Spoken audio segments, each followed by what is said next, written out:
They're trying to buy me out in such a way that I would lose my medical benefits and my income for something that I didn't do. A battleground teacher fighting for her job back. While a judge ruled she did nothing wrong, the school district is saying otherwise. Plus, new rules to Multnomah County's deflection program. What's set for people looking for treatment over jail time. Also ahead. It's totally unprofessional. It's totally outside the standards that any police department or sheriff's department would use in managing a crowd.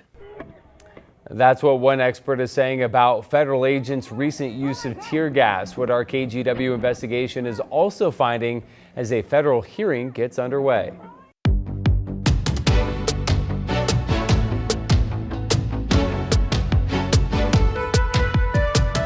Good morning, and thank you for joining us live at 8 o'clock. I'm China Green. And I'm Matthew Herchick. Happy Friday. Chris McGinnis and Rod Hill standing by with a look at the traffic and weather.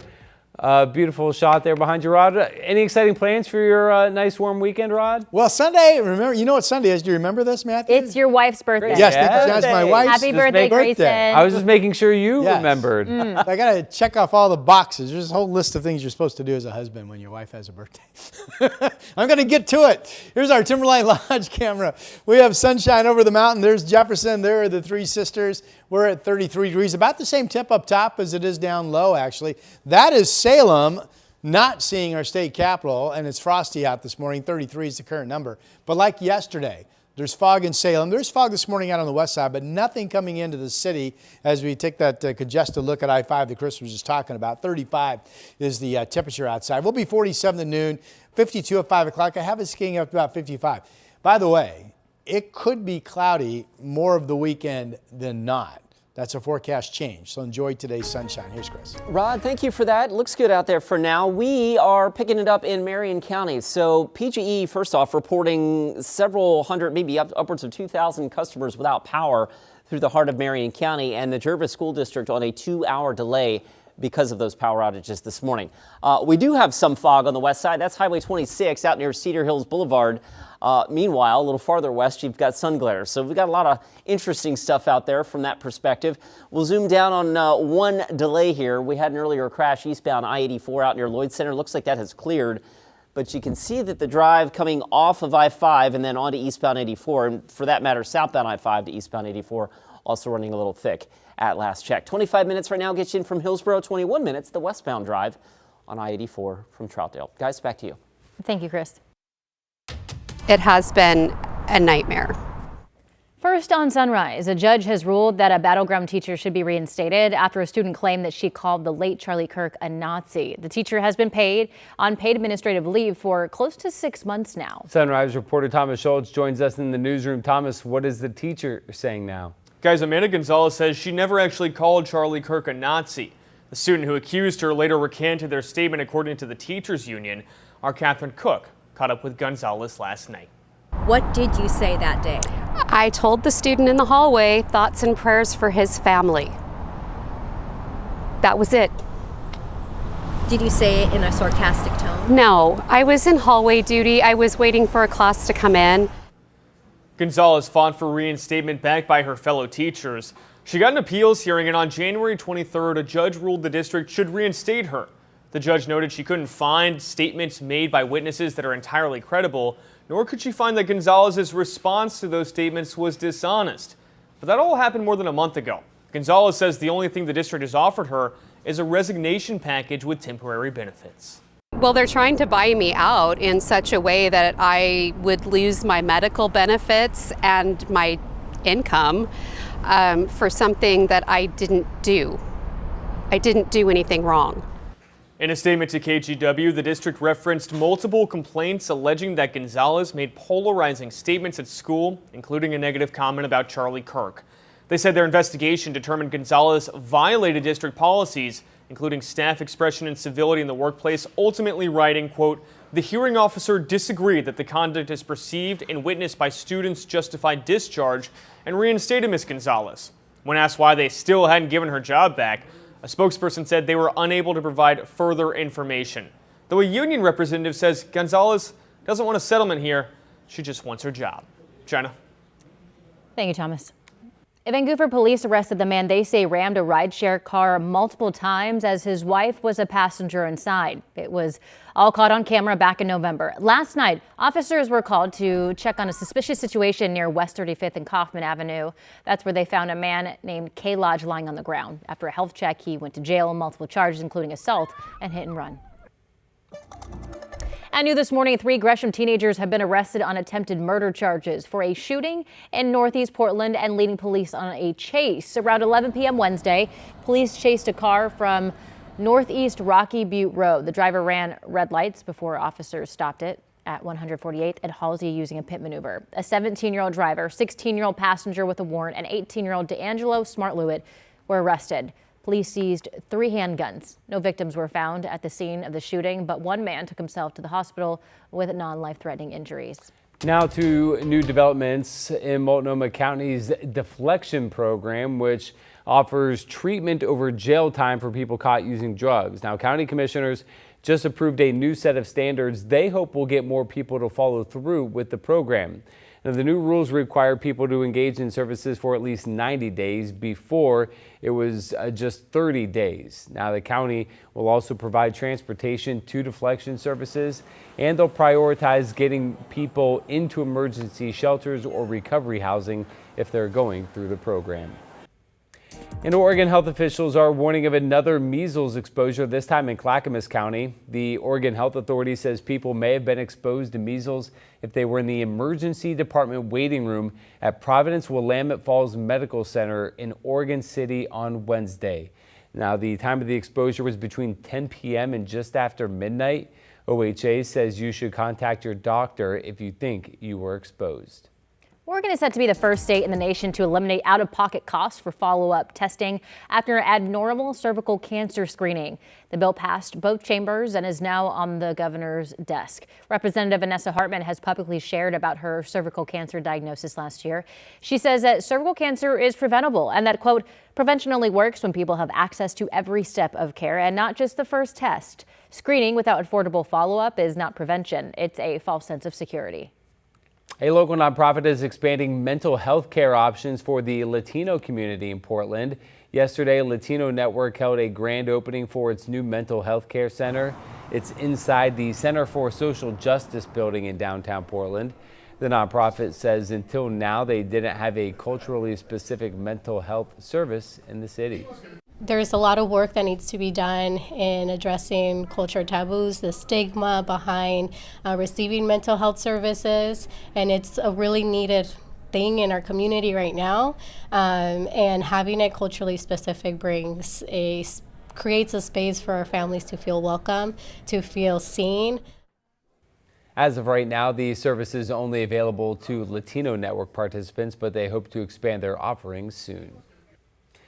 New data from the Oregon Health Authority shows some sexually transmitted infections may finally be trending in the right direction. But health officials say it's still too soon to celebrate. Sunrise reporter Corey Johnson has more on what's driving the decline. Health officials say declines in STIs rarely come down due to just one single factor. They say it's likely the result of multiple prevention efforts working together across the state. Now, according to OHA, gonorrhea and chlamydia cases have declined in recent years after peaking earlier this decade. Chlamydia remains the most common STI in Oregon, with more than 13,000 cases reported in 2024, down from nearly 19,000 in 2019. At the same time, long-term trends still show concern, especially with syphilis, which rose sharply over the past several years before beginning to stabilize. Health leaders say it highlights progress and the need for continued vigilance, like medical tools aimed at stopping infections before they spread.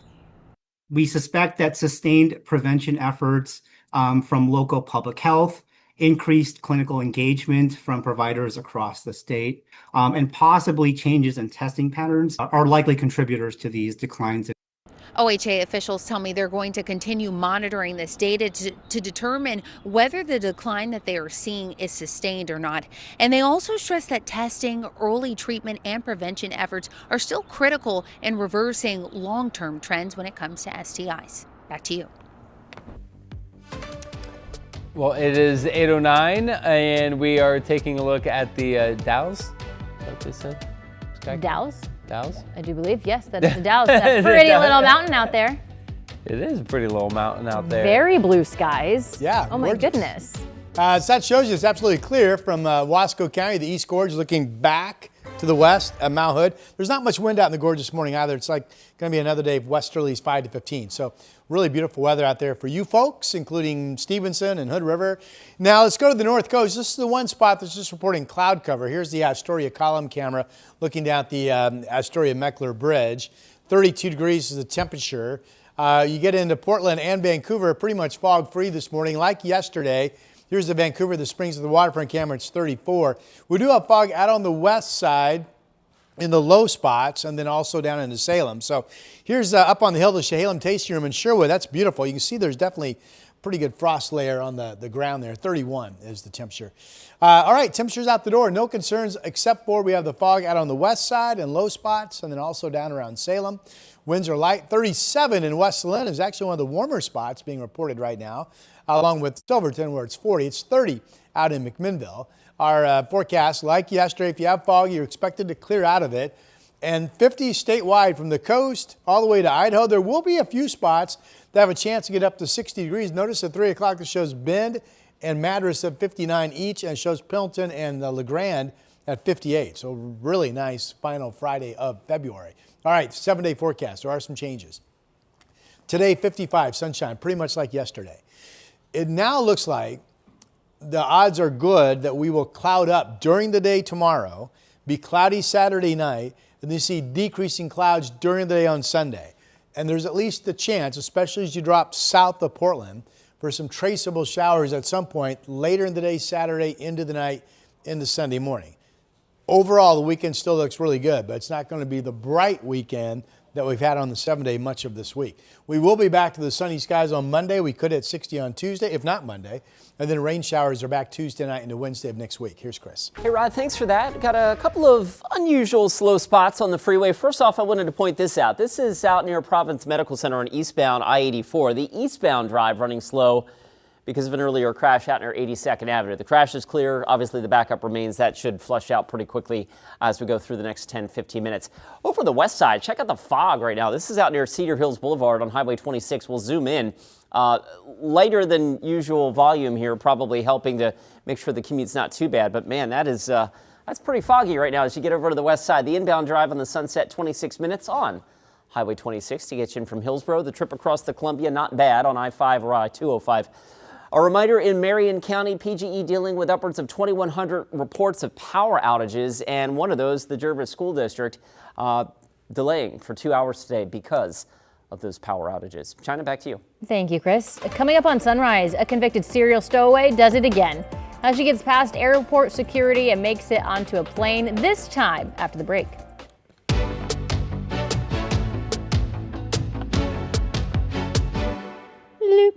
I'm Matthew Herchick, new morning anchor at KGW. I'm a huge sports fan, and I know I might be from the Buckeye State, but I'm excited to explore what the Rose City has to offer. I want to make sure you're prepared for the day, whether it's bringing you breaking news or sharing those inspirational stories that make you smile. We've got you covered. Because when news moves fast, you need a team that moves with you. Make the move to Portland's #1 streaming newscast, Sunrise, weekday mornings from 5 to 9, anywhere you watch.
We have now issued a weather impact alert. We could expect conditions in some parts of our area to change drastically pretty soon, right? And very quickly, yeah.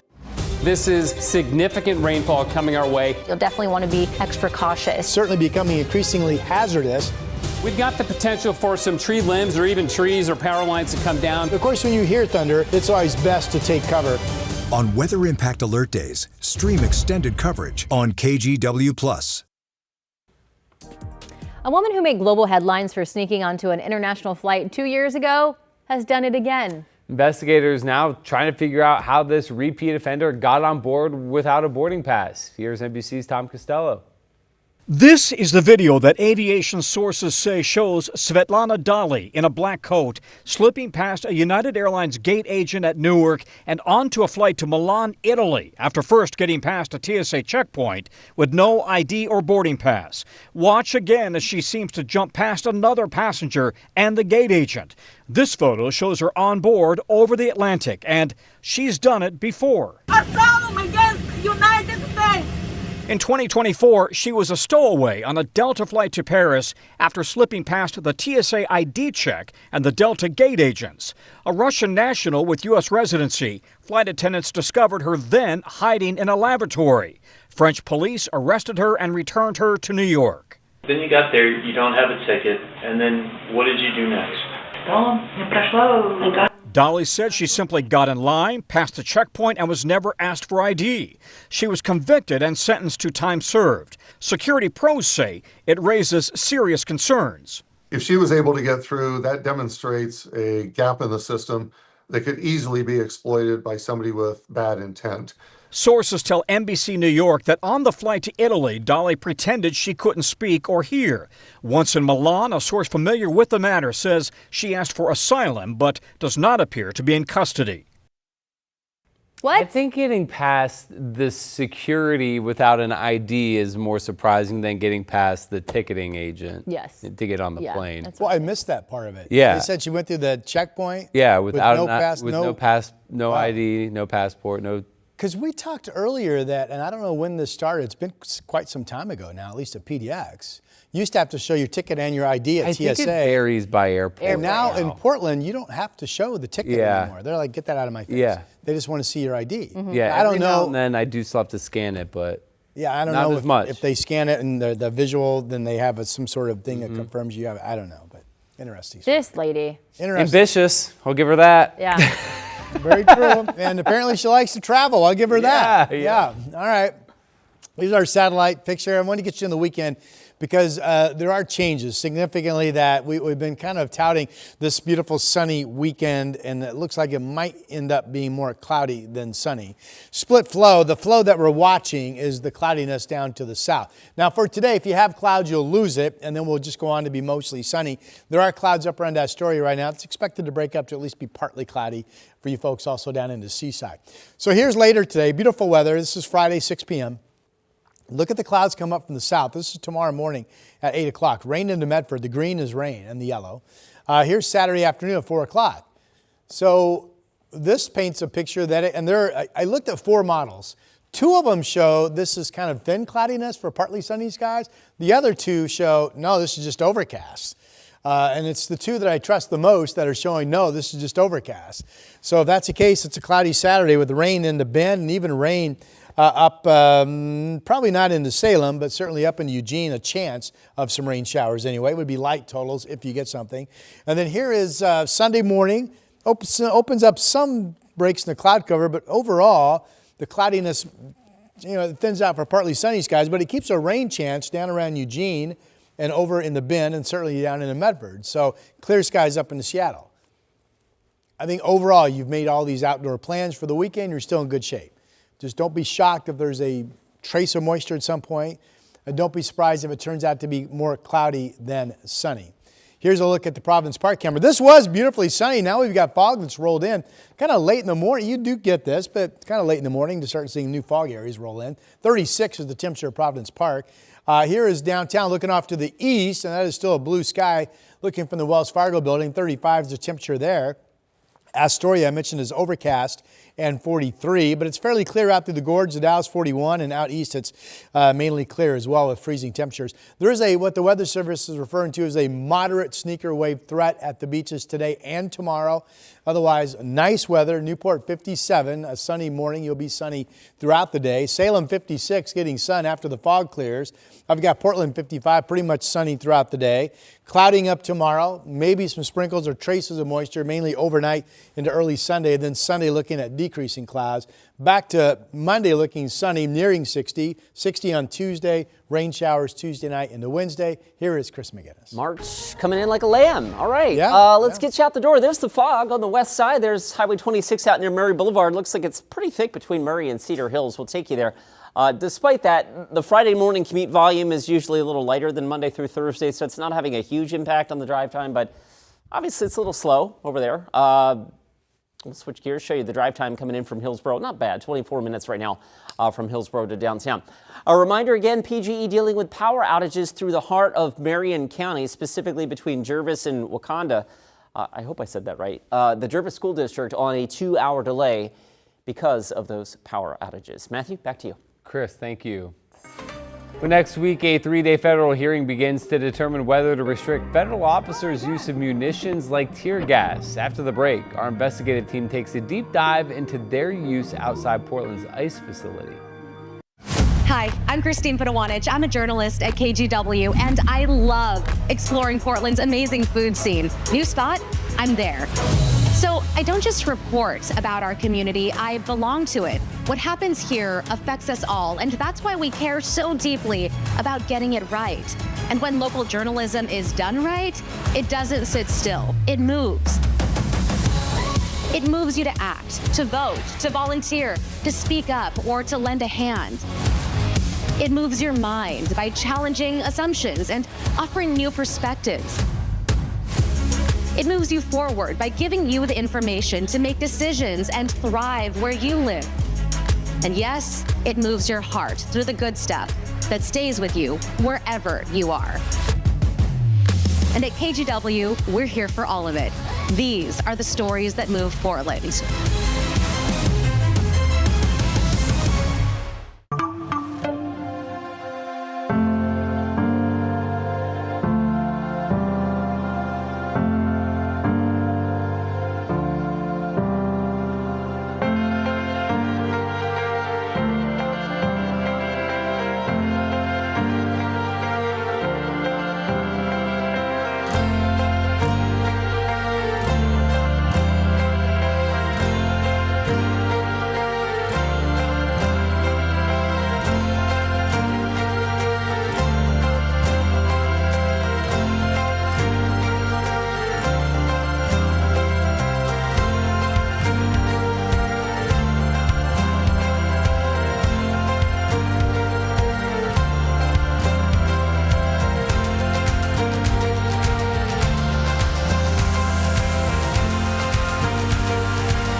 Coming up later tonight, we have a new KGW investigation into how tear gas was used against protesters at Portland's ICE facility. Investigative reporter Kyla Boshi brings us a preview. This KGW investigation comes at an important time. On Monday, a 3-day hearing begins in federal court in Portland to determine whether to restrict federal officers' use of tear gas and other less lethal munitions. It was Saturday afternoon, January 31st, and roughly 1,000 protesters at a union-organized rally marched toward the ICE building in Portland's South Waterfront.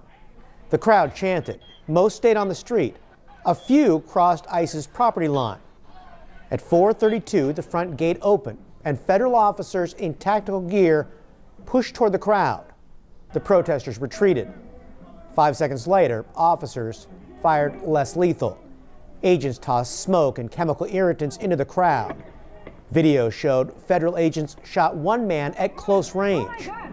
Another round exploded at head level, searing a hole in an American flag. The use of chemical munitions stoked public outrage and triggered backlash from local officials, in part because of who was affected: neighbors, families, and children. But the incident also raised broader questions about use of force. KGW analyzed more than 200 video clips showing federal officers confronting protesters outside Portland's ICE building since last summer. The videos present a detailed picture of how crowd control munitions are being misused, causing injuries and inflaming tensions even more. Then we took those findings to experts, including the former head of U.S. Customs and Border Protection. It's totally unprofessional. It's totally outside the standards that any police department or sheriff's department would use in managing a crowd. Coming up tonight at 6, our full investigation, how federal officers used tear gas at Portland's ICE building and why it may have violated federal policy. Kyle Aboshi, KGW News. New analysis shows ICE officers receive less training than most armed federal agents. ICE deportation officers now receive 42 days of training, which is less than half of what they got during the Biden administration. Some experts with inside knowledge say that the reduction could lead to deadly mistakes. ICE says no essential content is left out, and training days now run 12 hours instead of 8. Later this morning, a former Camas-Washougal Fire Battalion chief set to be sentenced in Clark County for murdering his wife in 2024. We'll take a look at that case next at 8:30.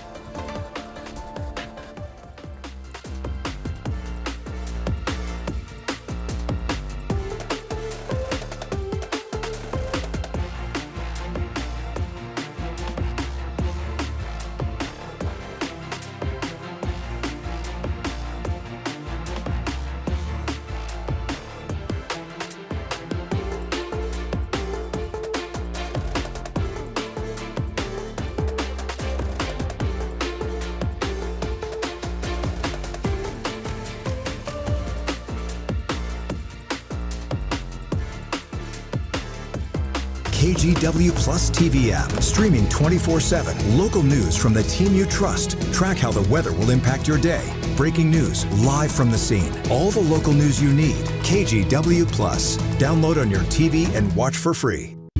On Weather Impact Alert Days, stay informed, prepared, and connected with KGW and KGW Plus. Coverage that alerts you to what's coming and how it will impact you.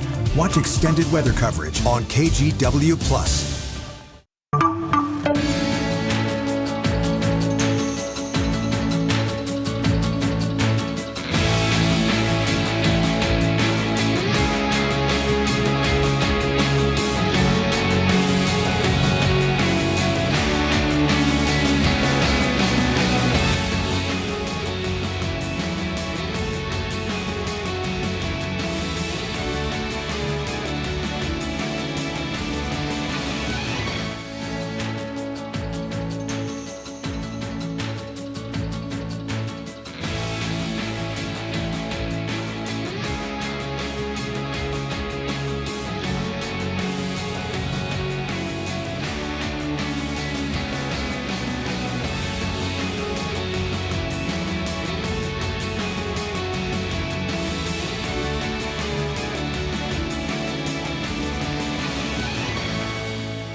I'm Trina Green, morning anchor at KGW and new dog mom to this sweet guy. Meet Barry. I love getting your mornings off to a great start, whether it's sharing stories of resilience and triumph in our community, or following breaking news from Beaverton to Gresham and everywhere in between. We've got you covered, because when news moves fast, you need a team that moves with you. Make the move to KGW Sunrise, weekday mornings from 5 to 9, anywhere you watch.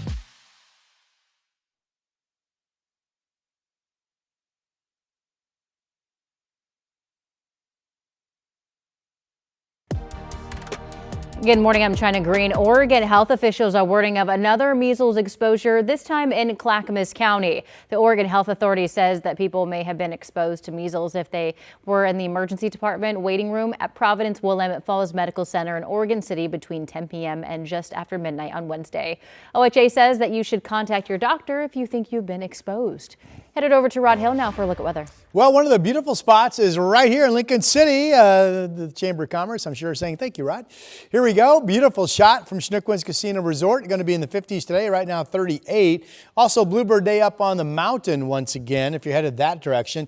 We have increasing foggy areas at this hour starting to roll almost off of the West Hills into downtown Portland. So there are foggy areas, there are frosty areas. All of it should go away. We'll be sunny at noon, 47. I have us getting up to about 55 degrees for a high temperature this afternoon. And if you haven't heard me say this, all of a sudden the weekend could end up more cloudy than sunny, but otherwise nice.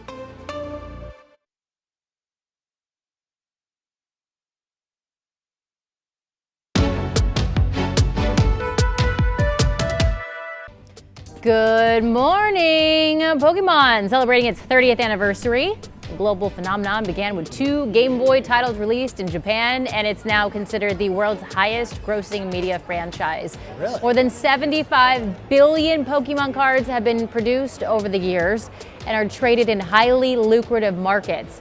Earlier this month, a single card was sold for over $16 million. I believe it was Jake Paul who had that card, and he wore it around his neck. Good grief. I had no... People love their Pokemon. I never missed got this. into it. I Yeah, missed the me boat either. on. I mean, it was kind of right in my time frame. Yeah, me too. I had to wait until, our kids are now like, oh, look at this, look at this. It was just...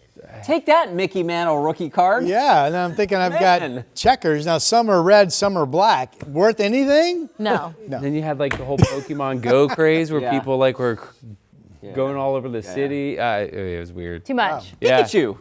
Well, here we are. We're all poor, aren't we? Here's a look at we're pathetic humans. Here's our Timberline Lodge camera. That's Jefferson. Nice day up on the mountain. About the same temp as we are down here in Portland, 33 degrees. Salem looked like this, or has looked like this all morning. Still can't see the Capitol, much like it was yesterday, and frosty. 33 is the current number. This has been sunny until recently, and look at all the low clouds and fog just kind of starting to roll in. Kind of once we get after the 8 o'clock hour, I would consider that to be kind of late, but obviously it's happening. 35 is the temperature. We will become sunny, 47 degrees at noon. We'll be up into the 50s this afternoon. I have us getting up to about 55. So once we lose the fog, which we should do in Salem and should do out on the west side, very similar to yesterday, with the sunshine, this is another day where you're just not going to find much variance from the coast to the Idaho border. I mean, Newport's 54 and LeGrand 57. Madras and Bend could be up to 60. A really beautiful day in Central Oregon. Now, your weekend, there are changes to talk about. So today we become sunny, 55 after fog. Tomorrow we cloud up. Could be cloudy potentially much of the day. I have us at 55. We'll see. And then the clouds are still here Saturday overnight into Sunday morning. Could be some spritzy showers or traces of rain overnight into Sunday morning. Better chance of any moisture the farther south you go. Clouds thinning during the day Sunday. Back to sunshine on Monday. And then Tuesday still looks great, and then the rain comes in on Wednesday. So the weekend for your outdoor plans, I still think is a go, but it might not be the bright weekend that we've been kind of promoting. Good grief. Let's go to Chris McGinnis. Save me. It's still a weekend, for crying out loud. All right, let's get you out the door. We've got sun glare, we've got fog. Take your pick. The drive out of Clark County, by the way, looks great. I-5 right there at SR 14. There's the sun glare over on the east side. That's the Banfield out near Providence Medical, or excuse me, the Hollywood District. There's the fog on the west side. It's been moving around here and there, and it's a little thick. Working your way in from Hillsborough and Bethany and through Beaverton up towards 217 and the Sylvan Hill. Right now, not overly impactful to the drive, though. 22 minutes gets you in from Hillsborough to downtown. A reminder, power outages in Marion County. Upwards of 2,100 customers reports, I should say, between the Jervis area and just to the west. Jervis School District remains on a 2-hour delay because of those power outages. Guys, back to you. Chris, thank you. Later this morning, a former Camas Washougal Battalion fire chief is set to be sentenced in a Clark County courtroom. Yeah, Kevin West is accused of killing his wife in 2024 and then staging her death to look like a medical emergency. Sunrise reporter Corey Johnson takes a closer look at the case. A jury found West guilty of first and second degree murder. Now, he previously worked for the Camas Washougal Fire Department for 22 years prior to being arrested in March of 2024. According to investigators, they say he initially told authorities his wife was having a seizure and stopped breathing, and he called 911. His wife, Marcy West, was pronounced dead at the scene. Investigators later determined that West was having an affair and had discussed ending his marriage or moving out by January 8th, the day his wife died. An autopsy showed she died from asphyxia and blunt force trauma to the neck. In a love letter, investigators found he wrote to another woman saying that 2024 would, quote, be our year. Shortly after the murder in 2024, KGW spoke with neighbors who said the news was shocking.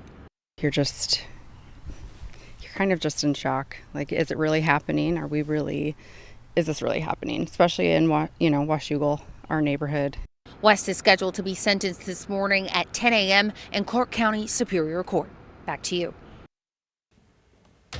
Meanwhile, Metro Police in Washington, D.C. have declined to charge the husband of Labor Secretary Lori Chavez DeRemer with sexual assault. You can see Dr. Sean DeRemer sitting behind his wife during her confirmation hearing last year. A spokesperson for the department says it conducted a review of evidence with the United States Attorney's Office and determined there was no evidence of a crime. The New York Times first broke the story about Dr. Sean DeRemer, who is listed as an anesthesiologist here in Portland. KGW also obtained a police report that lists the Department of Labor as the location of a sex abuse accusation. But again, evidence has cleared DeRemer of any criminal wrongdoing. Oregon lawmakers are considering raising the state's hotel tax and putting that money towards environmental efforts. So the bill passed in the House earlier this week, and it looks to increase the tax on hotel stays, vacation rentals, and campgrounds by 1.25%. That funding would then go to various programs related to wildlife recovery and conservation. And according to state conservationists, more than 300 species in Oregon are considered at risk due to habitat loss, climate change, and pollution. There is no consistent and reliable state funding to support these species, and the little funding we did receive from the federal government has been eliminated. That's why the need for long-term dedicated state funding is so urgent. But opponents of the bill point out that it only increases taxes, but they believe it will also harm the tourism industry, which they say hasn't fully recovered. What you're talking about now is diverting a dedicated source of revenue for economic development to something else that has nothing to do with economic development and job creation. The committee plans to hear more public testimony on the bill during a work session today. This morning, the Trump administration is pushing a controversial plan to increase logging in Oregon. The move would open up 2.5 million acres in western Oregon to loggers. Sunrise reporter Thomas Schultz in studio with how people are reacting to this proposal. Thomas. Yeah, guys, look, it's a mixed reaction. Conservationists say this will be terrible for wildlife and bad for drinking water as well. This is all land that's controlled by the Bureau of Land Management. Conservationists say much of the land that could open for logging is near drinking water sources. They also say logging in those areas would lead to runoff, which pushes more sediment into water. And it's not just a problem for people. It could have a really big impact on salmon populations, too. This proposal doesn't seem to take a long-term view. It's really about maximizing profits for logging companies in the short term. Though look, proponents of this idea say this will actually help prevent wildfires by thinning forest. They add the proposal would add jobs and boost local economies across the state. They're going to substantially increase revenues to counties, which goes to roads, schools, search and rescue, mental health services. I mean, we're talking about potentially tens of millions of new money. The Bureau of Land Management has a public comment period open until March 23rd to hear feedback to the proposal before possibly moving forward. China. Thank you, Thomas. PacifiCorp must now pay $305 million in damages to 16 plaintiffs as part of an ongoing class action lawsuit against a utility company over the 2020 Labor Day wildfires. That equals $18,500,000 will go to each plaintiff. In court documents, plaintiffs cited things like bodily injuries, emotional distress, and loss of property. PacifiCorp maintains that its equipment did not cause the fire, citing a report from the Oregon Department of Forestry that said although downed power lines did start some of the fires in San Diego Canyon, the power lines, quote, did not contribute to the spread. So far, PacifiCorp has paid out over $1 billion related to the Labor Day fires, with even more payouts lasting until 2028. It is 8:38 on your Friday morning. Headed over to Chris for a look at the Friday morning commute. Friday light, we like to say, right? Friday typically starts a little later, and it's lighter, and it's all of those things this morning. So from that perspective here, we're not doing that bad on the road. A couple of slow spots, not necessarily here. It was slow earlier, but I-5 northbound doesn't really hit the brakes until you get up into the Terwilliger curve. So we're not in too bad a shape there. You're tripping from Wilsonville, actually getting in 19 minutes. I would say that's actually really good. We'll switch gears real quick, take you to the other side of town. I think door number 2 takes us up to Lombard. There's your I-5 south commute. Still busy, but moving. Right now, the trip out of Clark County, 12 minutes, Main Street to the Fremont Bridge, so that's not so bad. A reminder in Marion County, again, because of some scattered power outages, the Jervis School District running on a 2-hour delay this morning. Guys, back to you. Thank you, Chris. A Washington lawmaker is apologizing for drinking during a committee hearing. We will show you more of this clip and hear from him during that hearing coming up. Hey everybody, here at ShopTVDeals.com, we love to bring you products that make life a little bit better. And listen, we all have some kind of muscle soreness for one reason or another. So let me introduce you to this. This is the Pure Sonic Massage Gun. Love this so much. So easy to operate. Turn it here in the back, and it comes in 6 different settings depending on the intensity level that you want. But even better than that, it comes with these 4 different heads here. You have this one kind of fork shaped for your neck, also a flat one, and also a round ball. But this is the one I love. They call it the Bullet because it really does target a specific spot. And for these knots next to my shoulder blade, I can't tell you how good it feels. You're really getting kind of a professional level massage from the comfort of your own home. Doesn't get better than that whatsoever. And then here you have another machine gun. This is the 6-speed, but this one right here, this is the 9-speed. You turn it on right here, and what this is really good for larger areas like your legs or even your lower back, just like this, which feels so good. Again, you can regulate the intensity, and this particular gun also works on your feet, which is so great. It really does feel good, just like you're getting a professional massage, but without all that expense, which is so nice. So here's the deal here. On the 6-speed, you're getting 36% off, cost you $44.99. On the 9-speed, 29% off, it'll cost you $49.99. Just scan that QR code or go to ShopTVDeals.com. You're gonna love this thing.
The KGW Plus TV app, streaming 24/7. Local news from the team you trust on your time. Track how the weather will impact your day. It's certainly becoming increasingly hazardous. Extended, continuous coverage of breaking news live from the scene. That snowpack is still heavy. Go deeper with in-depth interviews and exclusive reporting. All the local news you need, live or on demand. KGW Plus. Download on your TV and watch for free. The KGW Plus TV app, streaming 24/7. Local news from the team you trust. Track how the weather will impact your day. Breaking news live from the scene. All the local news you need. KGW Plus. Download on your TV and watch for free. On Weather Impact Alert Days, stay informed, prepared, and connected with KGW and KGW Plus. Coverage that alerts you to what's coming and how it will impact you. Watch extended weather coverage on KGW Plus. A Washington lawmaker is apologizing for drinking alcohol before a legislative hearing. House Representative Joe Fitzgibbon, the House Majority Leader for the Democrats, says he was impaired during a committee hearing Wednesday afternoon. In a written statement, Fitzgibbon said, quote, "I deeply regret and apologize for the fact that I consumed alcohol before the work of the Appropriations Committee was completed on Wednesday, and the result was obvious. This was a serious mistake for many reasons. At the end, we're in a particularly hard time right now for many reasons, but more than anything because of the expenses that we have been sent our way from Washington, D.C. Fitzgibbon says the incident was a, quote, painful and embarrassing lesson. So these guys are the newest residents at the Oregon Zoo. Meet Banjo and Bentley. You are looking snazzy in their little stripes there. They're a kind of forest-dwelling antelope specifically known as bongos. They're native to sub-Saharan Africa, and they come to Portland from the San Diego Zoo and Safari Park. And according to the Oregon Zoo, the two are already exploring their new habitat and doing whatever that is. We're playing with each other. We're kind of wrestling. They're actually really pretty. They're very beautiful. I honestly don't know that I've ever seen one of these before. They're cute. I would love to see what they look like as babies. They are cute. Itty bitty. Not you, Rod. Did you guys notice? I think I saw the coloring of the fur, the mane they have on their back, matches the striping on their bodies. It was really pretty It cool. looks like they're painted. Yeah, Yeah, really it does. pretty. Yeah. Very pretty. So this is interesting. I'm up here on the KGW weather deck, brought to you by our friends Rick's Custom Fencing and Decking. It's almost like the fog that we had in Washington County, the wind flow is from the west, has literally pushed and rolled the fog over the West Hills down into the city. And as I look around me, it's pretty foggy all areas. I mean, visibility is not horrible at ground level, but I mean, this was clear not that long ago.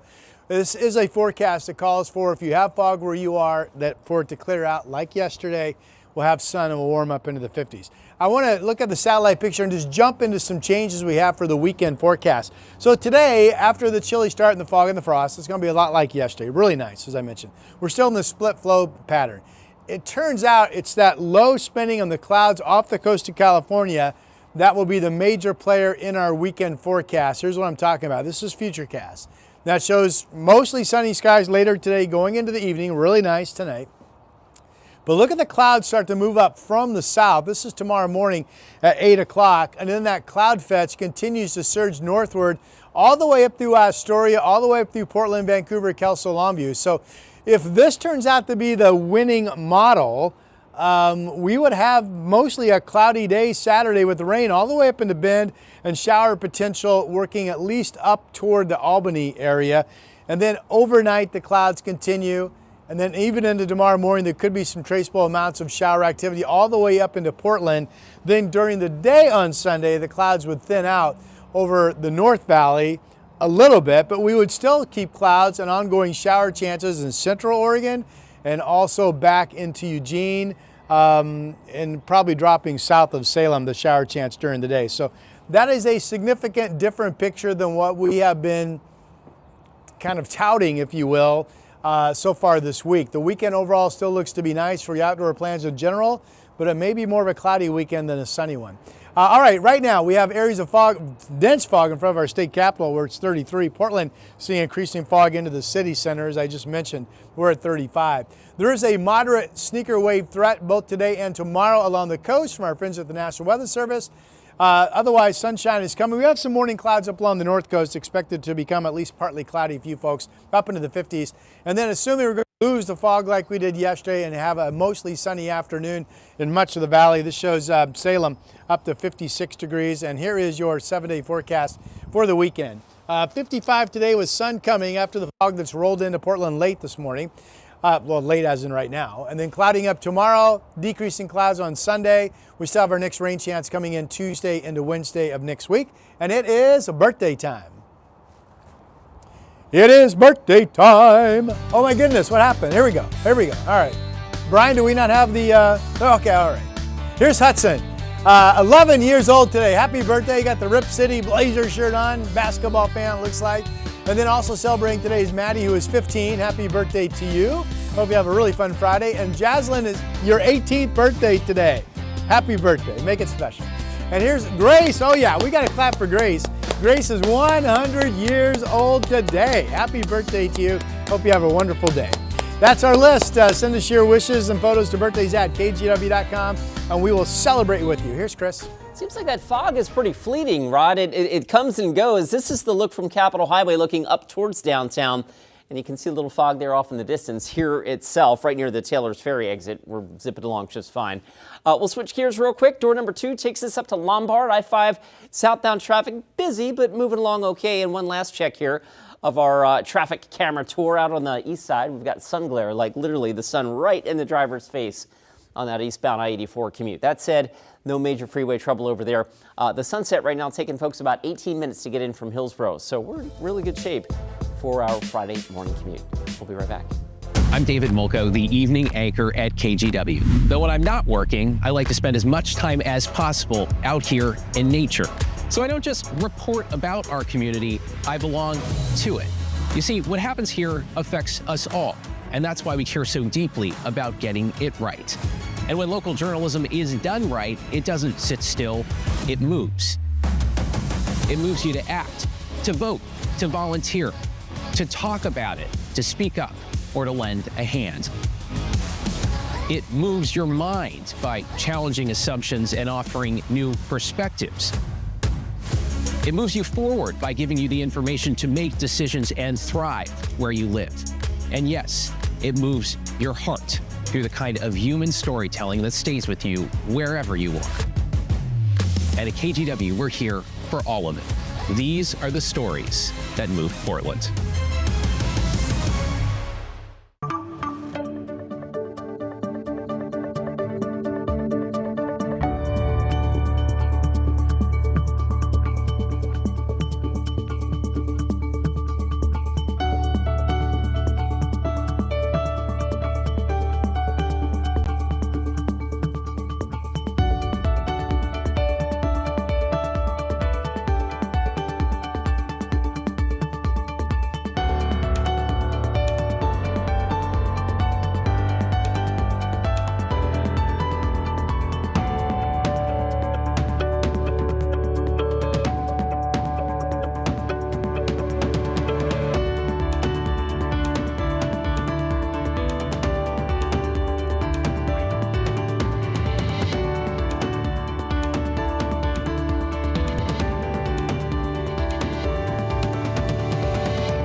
And a wrap of our top stories this morning. At 10 o'clock this morning, a former Camas-Washougal Battalion fire chief is set to be sentenced for killing his wife in 2024 and staging her death to look like a medical emergency.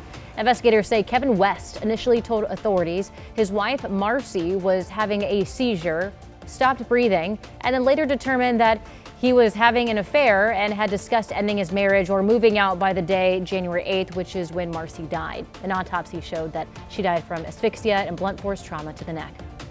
The Trump administration is pushing a controversial plan to open up 2.5 million acres in western Oregon to loggers. Now, conservationists say the plan could be bad for nearby drinking water and have a big impact on salmon populations, but supporters say it would help prevent wildfires by thinning forests and boost the state's economy by adding jobs. And Oregon health officials, they're warning of another measles exposure, this time in Clackamas County. The Oregon Health Authority says people may have been exposed to measles if they were in the emergency department waiting room at Providence Willamette Falls Medical Center in Oregon City between 10 p.m. and just after midnight on Wednesday. OHA says that you should contact your doctor if you think you've been exposed. Well, I was just up on the deck and it is now foggy across a good chunk, if not all, of downtown Portland, kind of a late fog bank that's kind of advected in. We think we will have afternoon sun, get up to 55 degrees. That's still the forecast. Big change for the weekend is the fact that we could have more clouds than sun, especially Saturday and through Sunday morning. Despite some fog out there, the drive actually in pretty good shape on those traffic cameras anyway. I-5 north over on the left-hand side of your screen near Capitol Highway. The northbound traffic's moving from the bottom to the top, so that's the Taylor's Ferry exit on the right-hand side of your screen. 20 minutes. Right now, gets you in from Wilsonville. 20 minutes to drive in from Hillsborough on Highway 26.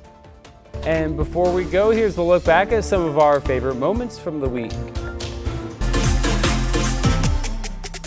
And the FIFA World Cup is just a few months, just my little moves. Yeah, you know? I saw them. Into it. I saw them. They look a little beefier than antelope, I think. A little more. Yeah, a little more girth, as Rod would say. Yeah, right. I'm an expert on girth, if you don't know. Sadly. Right there. They actually asked us, do you want us to put the cookies on a plate or to eat it straight out of the package? And I'm like, why don't you just do what you do at home and eat half a sleeve on air, because that's half a sleeve. Whole sleeve. Eat the whole box. Whole sleeve. Stop ganging up on Punch. He's just a little guy. I cried way too many times over a little monkey I have never met in the past week. You've cried over him? Yes, because he was getting bullied and then he would run away to his plushie. It was so sick. You didn't find it sad? You don't have a heart. It was sad. I didn't cry. It was sad. Cute. We love him. I don't want to come across as a horrible person, but I'm kind of on Team Matthew here. It's so crazy that this happened. I was just talking to the billboard company here to get yours on it. I knew that. But we have something better than a billboard. What do we have? We have the KGW Plus streaming app to let everyone know that we've got this handsome gentleman up for, not auction, but just looking for, well, we could auction. You can buy anything's for sale. Still wait for that billboard. Auction, sale. See, the thing is it was booked. Oh. So yeah. It happens. It happens. What are you gonna and do? Unfortunately, looks Next month. like yes. When the contract runs out, we'll. Okay. Bumble, Good deal. Hinge. Anything else? No, not for me. Anybody? That's out of my wheelhouse, man. Out of mine, Did we too. see Jon Stewart's response to Punch the Monkey? No. Did he cry? Oh, he No. went in on him. He went in on him and said, Yeah. He listen. said it's his fault. Yeah, essentially said, listen, if the other monkeys are bullying him, this is their lived experience, and monkeys know better than we do about other monkeys. I've never wanted to. I used to be a Jon Stewart fan. Well, I can't argue with his logic. I They know. probably know more about That's themselves right. than we do. Yeah. Agreed. Hey. All right. Reminder that you can watch Sunrise every day live exclusively here on KGW Plus starting at 7 o'clock. We also have added another half hour of news at 12:30 and 5:30 right here on Plus. We hope to see you then. Have a great weekend, everyone.